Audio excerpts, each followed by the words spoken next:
Okay, today I want to show you how to fix this assignability error in TypeScript. We all know that TypeScript doesn't have the best error messages. So here it says that type guest is not assignable to type admin or user, and we are annotating this user interface to the user object, and the scroll is a union type. So when we assign it the guest value, it doesn't exist here, so it will complain that, hey, guest does not exist in admin or user. So depending on your needs, there are a few ways to fix this.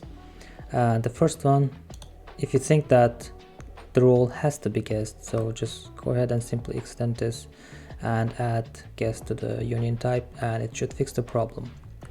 So the other one is, if you think that no, role cannot be guest, then just simply use one of these values, and I will use admin, and it will also fix the problem. The other way is not the safest way. Actually, it's not safe at all, but if you just need to make the error go away, you can use the type assertion and forcefully add this admin to this guest type, and it should also fix the problem.